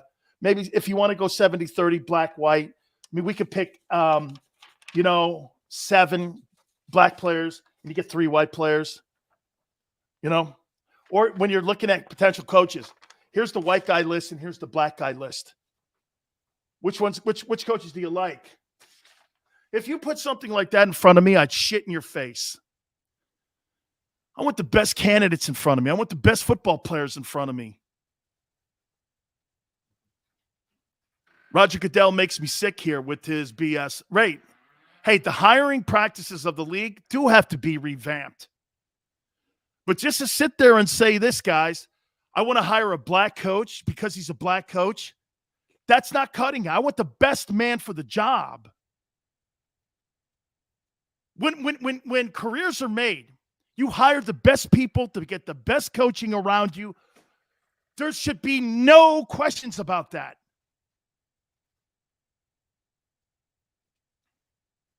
No, the owners are racist. That's the point. So you think Bob Kraft is racist? You think Jerry Jones is racist? Let's take a look at the highest paid players in the league. Well, that's Dak. Okay. Russell Wilson. Deshaun Watson. I mean, 4 of the top 5 players in the league are African American, are the highest paid players. That's racist? I mean, this whole thing here, man, it's way out of hand. Doug Peterson got hey, Mad Hatter, really, what's the difference on how Doug got blasted out of Philly and what Brian Flores got blasted out of Miami? And that guy won a Super Bowl. Jose says liberals go too far making everything about race. That's all they have. You see, the one thing in sports, though, guys, I tell my daughter this all the time. Okay? We have a scoreboard that doesn't move. You can't move the chains when it comes to scoreboard. You're either a winner or a loser. And do you know what most people hate, especially people in the news business? They hate sports fans. You know why? Which means they probably hate Americans. You know why they hate you guys? Because you sit next to Republicans and Republicans next to Democrats rooting for the Eagles. And no one cares about your politics or your religion.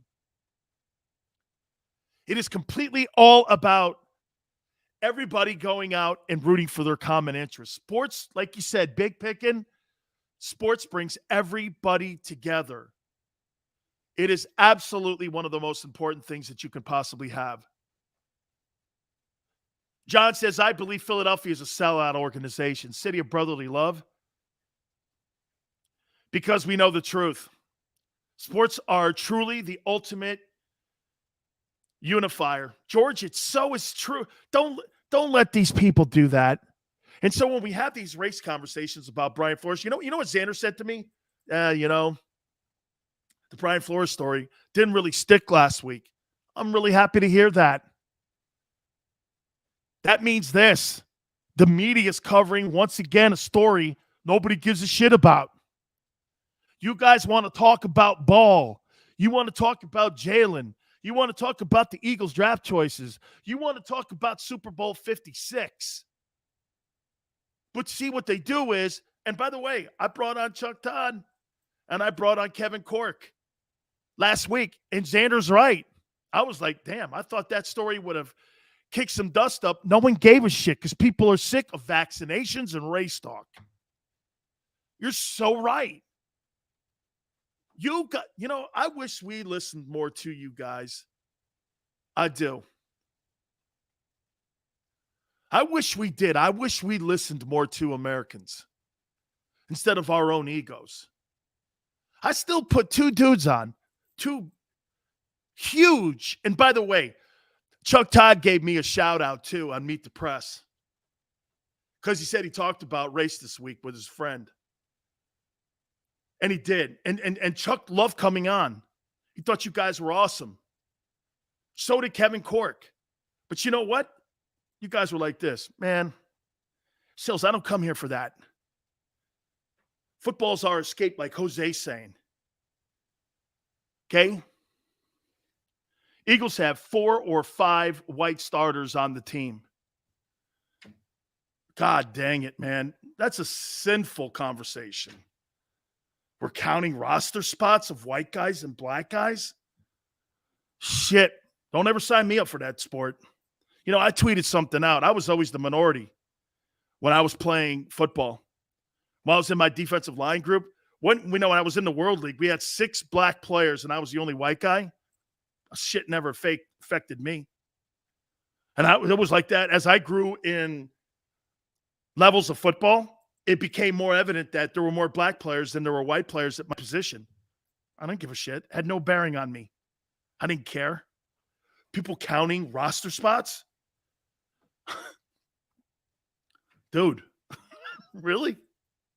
Well, there's 22 black guys and there's, 21 white guys. And I'm like, good. Okay. Well, sign me up with the sport with all the brothers in it because I want to play in that sport. I even tweeted out about the Olympics. Not a lot of diversity at the Winter Olympics. Don't see a lot of people of color in them things. It looked like a bunch of country club sports to me. Well, don't sign me up for that. Okay, I want to be in a sport where I play with everybody's in it, where every athlete in the world gets a chance to play in it. Oh, those are my sports. That's the thing I like to do.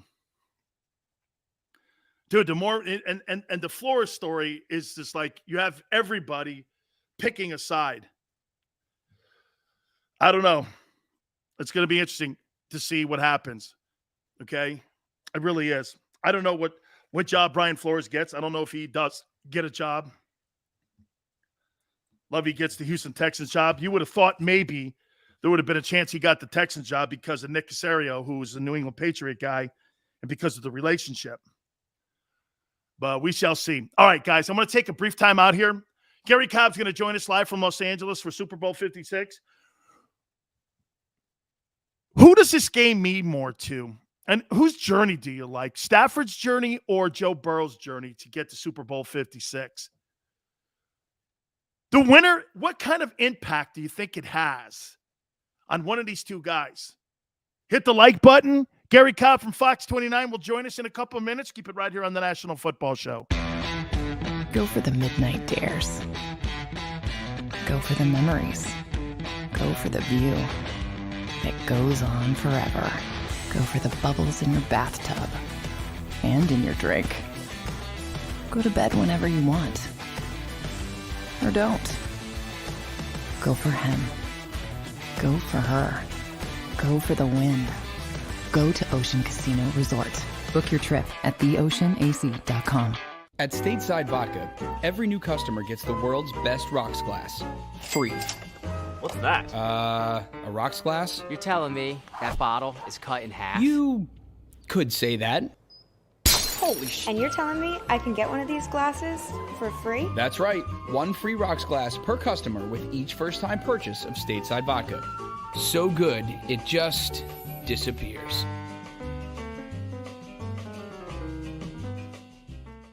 You know you like being right.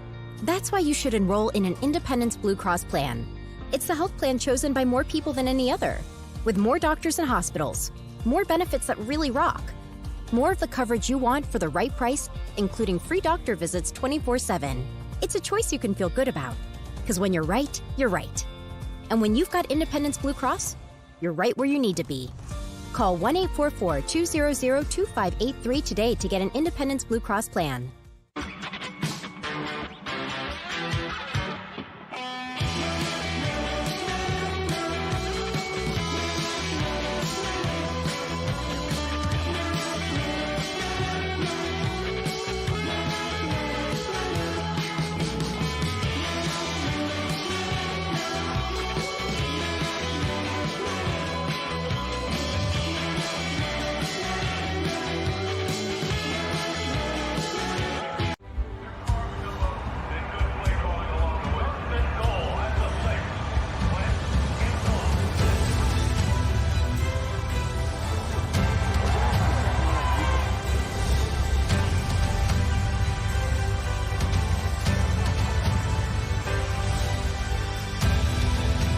field of life, First Trust Bank is there for you.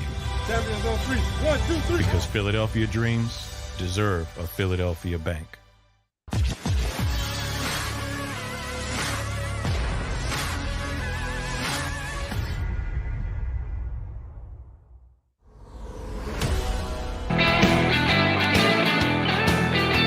Welcome back. National Football Show. It's your boy Dan Sileo. We're going to run down our friend Garry Cobb, who's live in Los Angeles getting ready for Super Bowl 56. He's there for Fox 29 and also the National Football League. So we are very, very excited to get our friend on. We'll reset everything that we tease going into this block here in a second. But live in L.A. and back in a place where my boy went out there, man, and played in the Coliseum. And it's got to feel a little home. I even see some USC red on him right now, man. It could be some Scarlet going on. How's it feel to be back home there in L.A.? Well, it's great. It's great because, I just rolled in, but, of course, I'm familiar with a lot of the surroundings. And, there's excitement, of course, because of the upcoming game and everything. And it's just a great feel because right away you get in. Folks are talking about what's going on. Joe Burrow has gotten a lot of people's attention. He's really put heat on every young quarterback. Joe Burrow has turned up the heat because he's got his team there. I mean, look how many quarterbacks. A guy like Dan Marino. I mean, one of the greatest quarterbacks ever stepped back there. He came to this dance one time.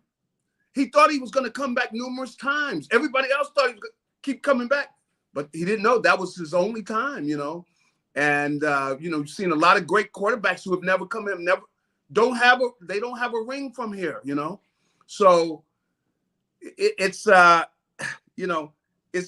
everything is about the quarterback, but a lot of things are about the quarterback now. Oh, absolutely. This is a time now where you're looking, especially in this era now, Garry, that the quarterback position is so under the microscope. If you don't have that guy, you're not going to get to one of those games. Real quick, though, before we move on here, you played in an era, though, for USC. Come on, let's be candid here. The USC Trojans were more popular than the Los Angeles Rams. Yeah, you're okay? right. And Come on. If they get things going, they'll probably be more popular than them again. It's just something about the excitement of the youth, we always were more popular than the Rams, and now just coming in right away, you could see, USC has got that juice, they're excited about Lincoln Riley and people are talking about it. Now, if the Rams win the whole thing, that's probably going to move them up a notch. But still, the excitement of college football, and there is something special about college football, that you enjoy because of all the youth that are involved and everything. And, because a lot of times when you're young, you don't see everything and everything's great, but as you get older, you look closer and go, everything's not as great as you thought. But it was a lot of fun. I really, I had a great time in college. And you can see there is excitement here about Lincoln Riley. But, Joe Burrow has shaken up the NFL, man. I mean, for him to get his team there right away, guys out at the thing asking me about Jalen Hurts out at the airport. I'm just trying to get in here. And so I know I'm going to be talking about him a lot because I'm at the hotel, the Intercontinental. It's an NFL hotel. All of the guys here, you got Hall of Famers, they're all here. And a lot of current players that are going to get at the awards dinner, they're all here. And so I'm going to be talking to a lot of people about how they feel about the Eagles and Jalen Hurts and what's going on. And, everybody's talking about the quarterback position because you don't have that guy, man. You ain't going anywhere if you don't have that guy. Let me move. Let's move on first. I want to hit on Doug Peterson first here. Yeah. I love Doug's press conference. He's talking to one of the media guys. The guy starts going, "You think you'll have any?" He goes, "I will have no issues whatsoever." Do you think Doug duplicates the success that Andy Reid had in Kansas City with all the things? And hey, Garry, I threw this out there a couple minutes ago about Doug's experience. having to maneuver around and dealing with a guy like Howie Roseman in ownership. You know, maybe his relationship with Carson Wentz wasn't good enough. Maybe he learned from that mistake. All the things that he's going to take from his experience in Philadelphia, even dealing with the media like he did with that guy. Yeah. I thought it was on display. Do you think he could duplicate what he did in Philly and Jacksonville? I think he's got a shot. I mean, you know, you've got the quarterback. You got the, you know, of course he's got to get experience and everything, but he's got the tools to be the elite level. So you got that guy there. And then, you know, the big thing is you put the weapons around him. You got to give the kid some protection. So I definitely think he's got a chance to be in the hunt. Now, is he going to win it all? See, to win it all, you got to have everything fall in place that particular year. But I do think he's going to be in the hunt.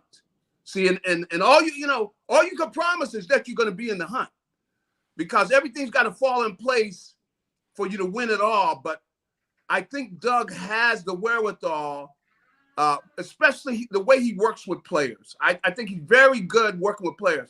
Now, the big thing is, that 2017 year, Howie hit everything right. I mean, they brought in guys that were right at the peak to where they were able to contribute.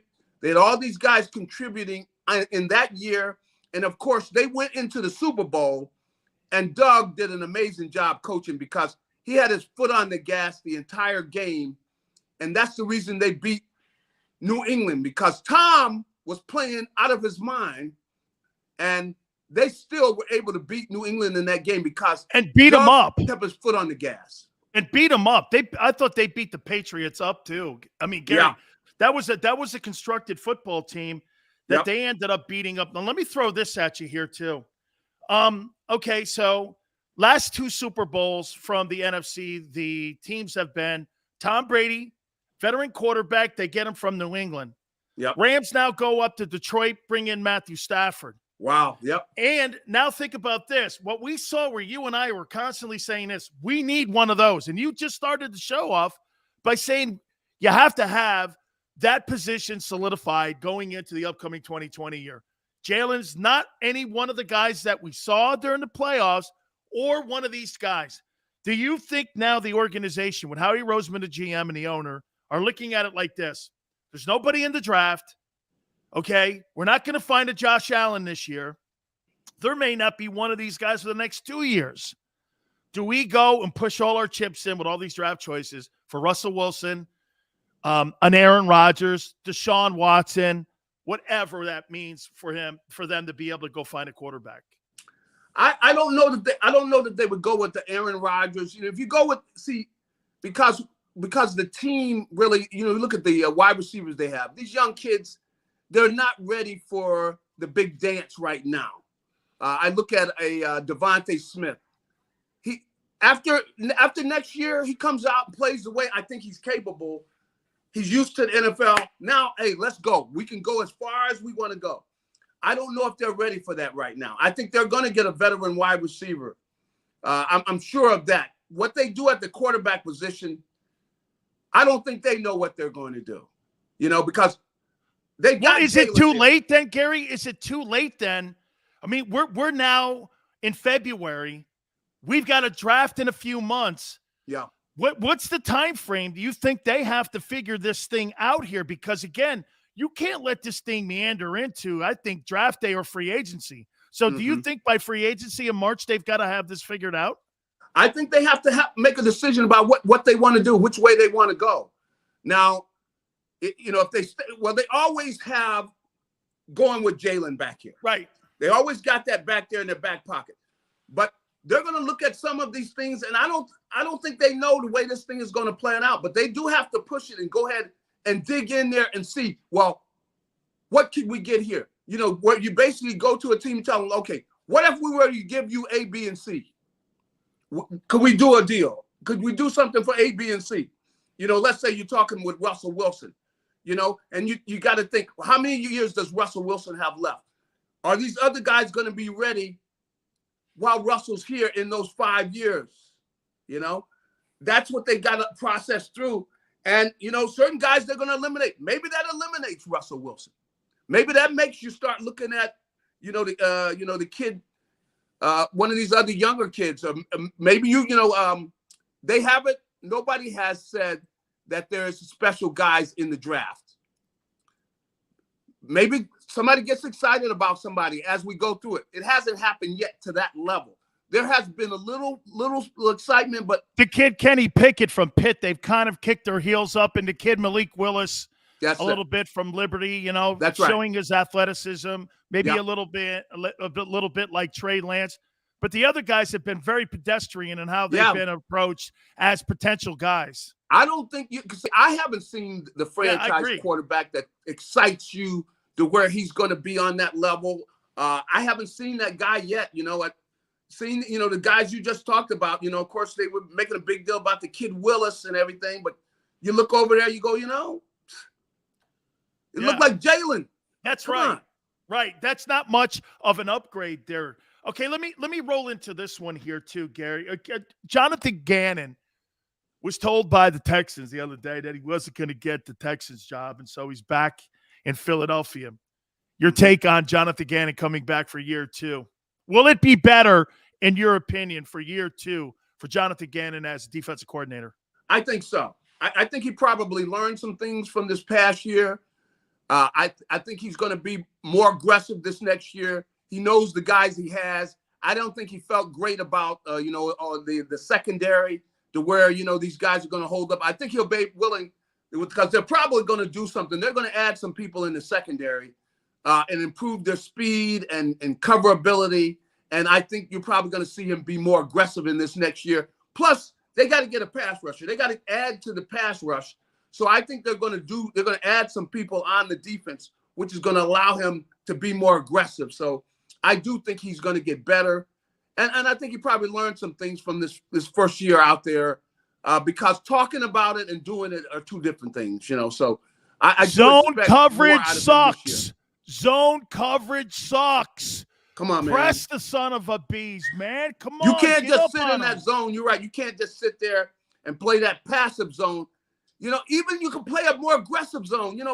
I remember because I played with, David Lewis at USC and all those guys they had on that Tampa Bay defense. One of my Buck brothers.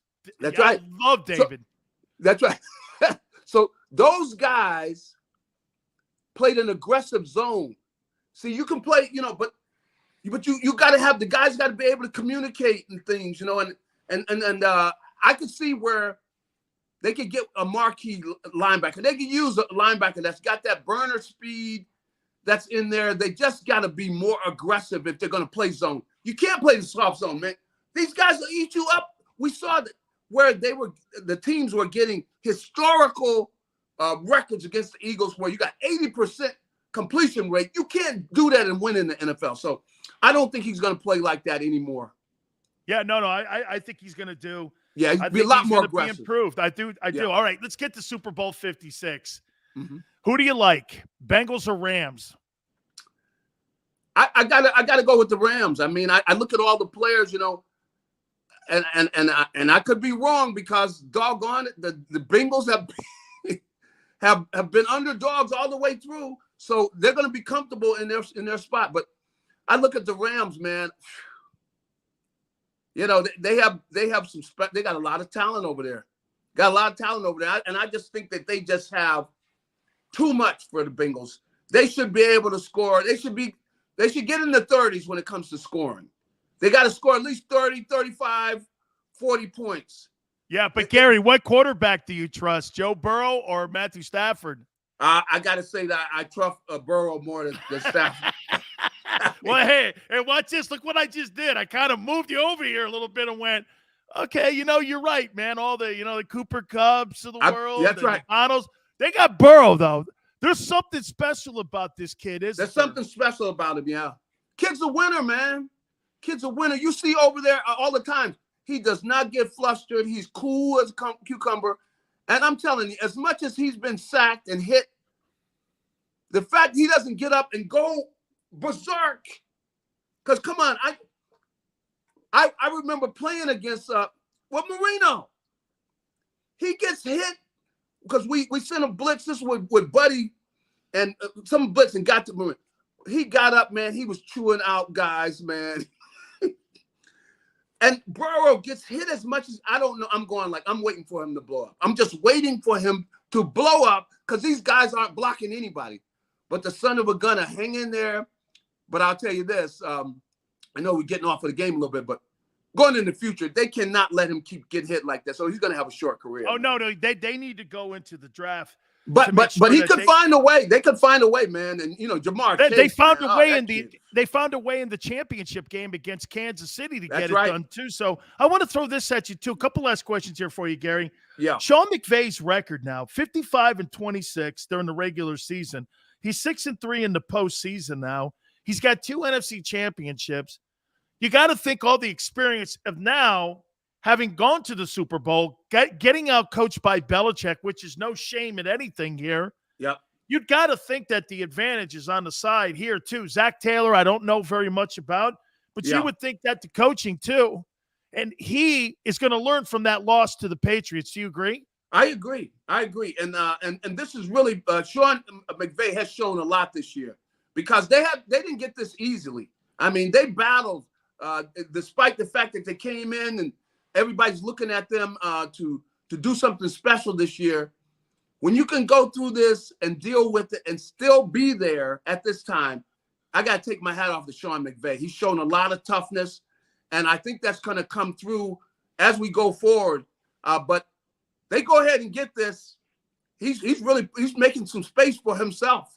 Well, they got to start talking about Sean McVay. I mean, because everybody knows he's got a gift for operating an offense. He's got a gift for, running plays and all that and designing an offense. But now with him being back here the second time, if they could go ahead and win this thing, you got to start stepping back because you look at his record. He's got the best record really in the NFL next to Belichick. Come on. The kid is on a special run, man. He's doing some amazing things that you haven't seen done by head coaches in the NFL very much. Absolutely. Gary, as to close this up here, as we were younger and we were going to our colleges, when I was a young kid, I loved the fact that I go like this, that's Gary Cobb right there. Holy cow. And then you ended up playing with Batman, my friend, but you're in the Coliseum. You're playing. Yeah. I go, man, we must have played at 2 of the greatest places because I played in the Orange Bowl. Yep. And you played in the LA Coliseum. Funny, I played against the Raiders in the Coliseum.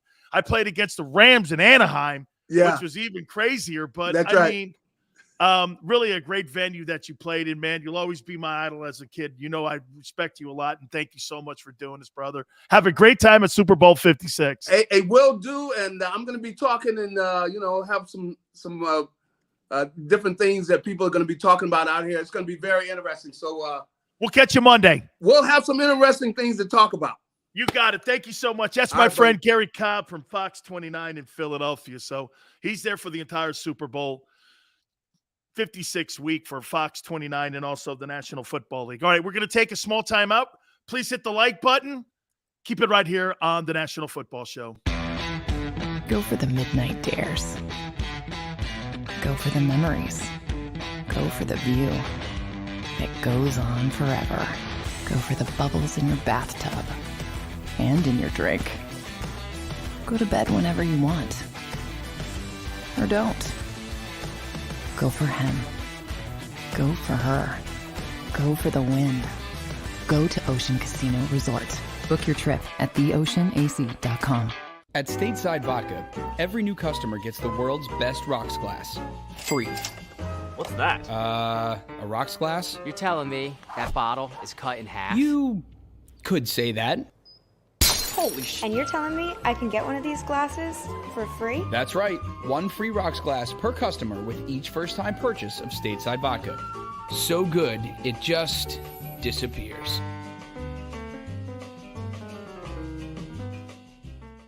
You know you like being right. That's why you should enroll in an Independence Blue Cross plan. It's the health plan chosen by more people than any other. With more doctors and hospitals, more benefits that really rock, more of the coverage you want for the right price, including free doctor visits 24/7. It's a choice you can feel good about. Because when you're right, you're right. And when you've got Independence Blue Cross, you're right where you need to be. Call 1-844-200-2583 today to get an Independence Blue Cross plan.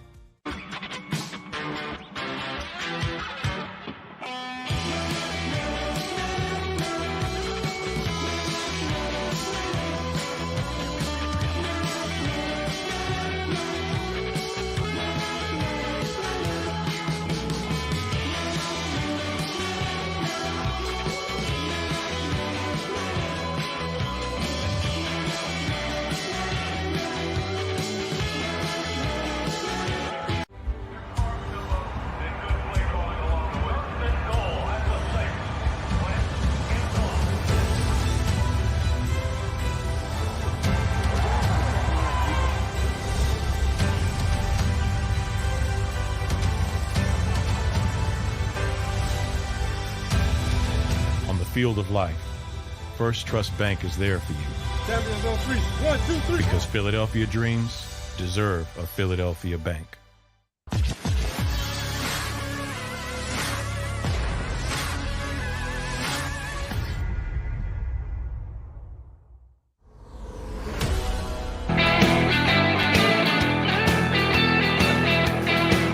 Only in the NBA. Dan Sileo, National Football Show. Guys, please hit the like button. Thank you, guys. You guys have been great today. We have powered through all the issues that we're having at the Sileo studios, man. Unbelievable. Plumbers everywhere. Crazy stuff, man. We've been able to get through it here, though, too. So we appreciate everybody hanging in there with us, man. Thank you. So let me get this right here. Hang on here. You ready? Am I right when I'm hearing this? So Daryl Morey and the Sixers are talking to the Nets. And they're talking about going after Fat Guy for Mr. Moody. So you got Fat Burger when it comes to James Harden. You guys want Fat Burger? You guys, Fat Burger. There's Fat Burger. There's Fat Burger for the 3. Well, we need some help sales for Joel Embiid. But do you really want Fat Burger on your team? Have you seen James Harden? Holy cow. Fat Guy. Fat Burger. And there it is right there. Fat Burger for the 3. Hugh goes, I want Fat Burger.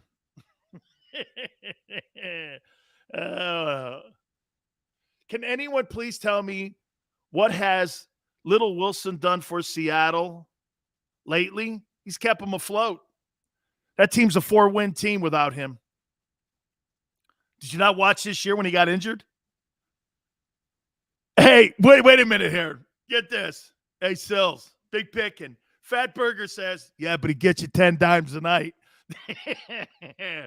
Yeah, and hey, Mr. Moody, can you imagine having a conversation with Ben Simmons? Hey, Ben, so how are you feeling, man? How's everything working? Yeah, everything's really –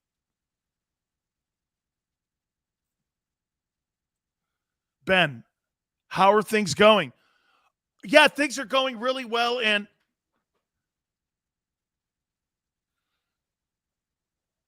what'd you say?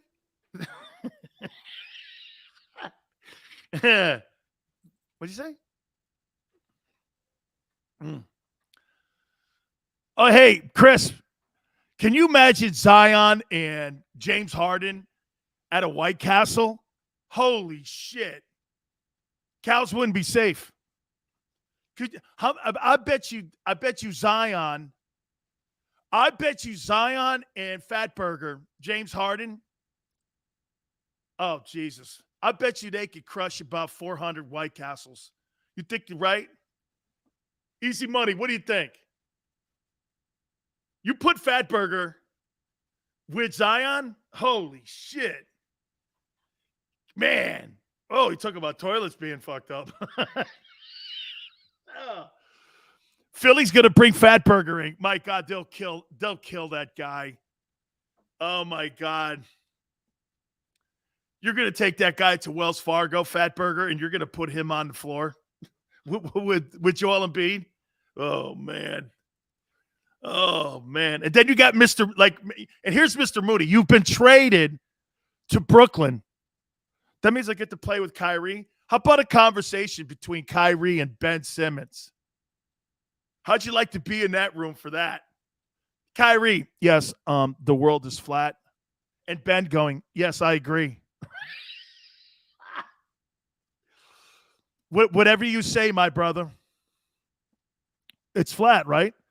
Of course it is. Yes, it's flat. It's as flat as the parquet floor at the Barclays Center. Are you kidding? Are you kidding? 200 sliders, Chris? I think that's a piece. I think that's a piece. Dude, Zion could probably kill that. Oh, Brooklyn would eat him alive. Hey, Ben Simmons has no idea where he is. Ben Simmons says no to the Olympics for Australia. Oh, he's from Australia? I could never have told. Oh, man. Flat my ass, it's round. Way to go, Chris. Way to be an American. Way to be a revolutionary guy. Go out there on a limb. Yeah, the world's round. Sills, remember that. Send me to New Orleans. No shit, man. With all that crawdads down there and all that crayfish, man. I love that stuff. Had that stuff in Florida. By the way, Super Bowl meal. Wings or pizza? See, to me, I'm a wings dude. I like wings. By the way, I've been to one of your wing bowls. I don't know if you guys do that anymore. Do you guys still do the wing bowl? You guys used to do that at the Forum. You guys used to have this Tony Bruno and all them guys at IP, and I went to a few of them. Man, I love those. The Philadelphia guys, in case you're not from that area, they used to put on this thing called the Wing Bowl. And all the listeners would show up. It was fucking unbelievably awesome. Dorks canceled it.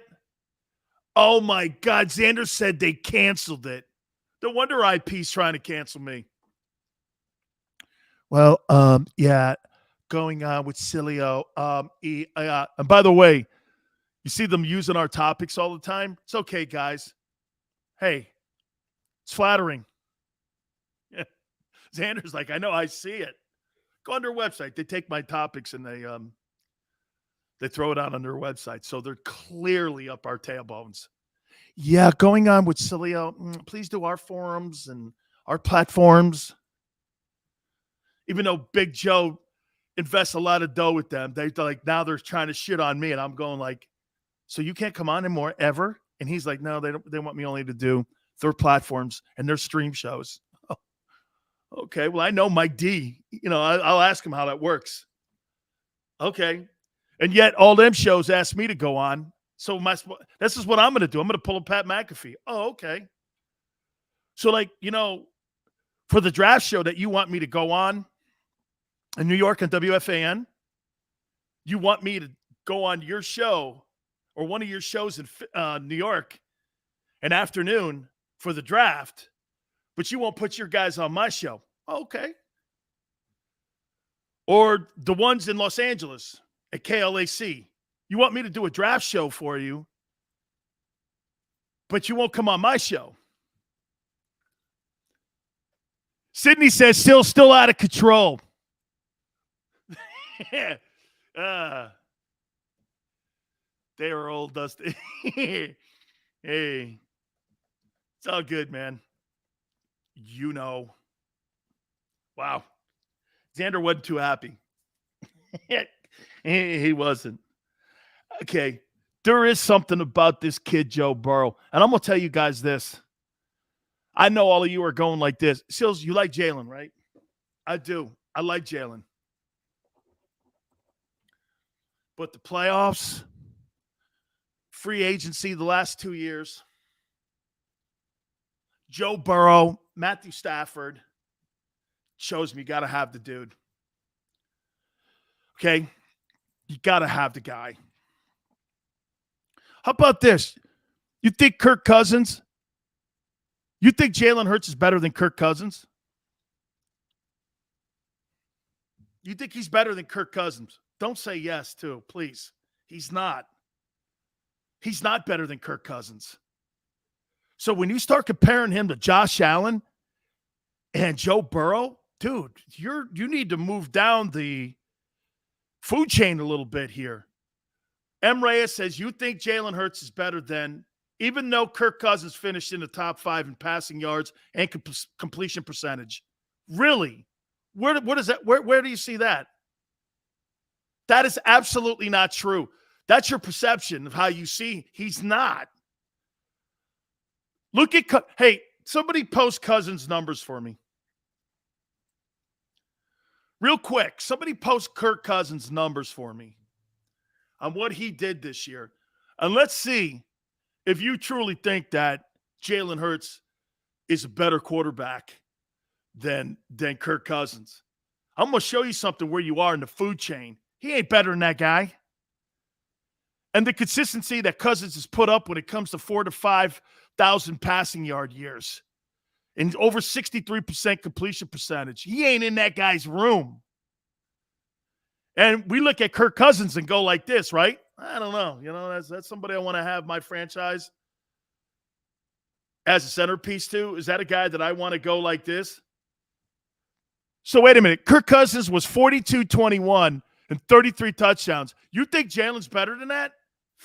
You guys are high. You're freaking high. Kirk Cousins had more weapons. Kirk Cousins has more weapons. Well, he utilized them. Guy had a great year. Well, when you have players, you utilize them. And when I watch Jalen Hurts in a playoff game against the Bucs and I hear Aikman going, single coverage, throw the fucker. Single coverage, throw the fucker. Couldn't find him. Couldn't find him. Easy money. Hurts 16 TDs, 9 interceptions. Yeah, but you also have to throw into 10 rushing. That puts him at 26 TDs. Taysom Hill, I have no idea how he got a $20-some-odd million quarterback contract. I have no idea, dude. Okay? John, I don't know about that. Come on, man. Easy Money says the Eagles team is stacked outside of quarterback. It's true. You put how about this? If you put Matthew Stafford on the Eagles, do you think the Eagles win 13 games? You think they win 13 games? Hey, but Reyes, I'm not saying Kurt's winning a boatload of games, but he's a better quarterback. I'm showing you where you are in the food chain. I'm not talking about Kirk Cousins being some star, but he threw for 4,200 yards. 4,200 yards. I'm not sure Jalen Hurts ever throws for 4,000 yards. And he's consistently throwing for 4,200 yards. Sirianni got us in the playoffs. Some truth to that, but you got to give Jalen credit for it too, man. Okay? And Ray says Cousins is utter garbage. You see that? Well, then what do you think of Jalen? You must think Jalen's garbage. 42, 21, and 33 touchdowns is garbage? I don't know. What was Matthew Stafford's numbers? And don't tell me you don't think Matthew Stafford has better weapons than Cousins, because he does. You got Beckham and Cup. Okay, Stafford's got better weapons than Cousins. They pretty much got the same numbers. You're making it sound like, oh, there's Matthew Stafford. I mean, well, he's got great weapons. He's got better weapons. And by the way, let's not forget something. Matthew Stafford, at the end of the day, had Calvin Johnson too. Okay? He had Calvin Johnson.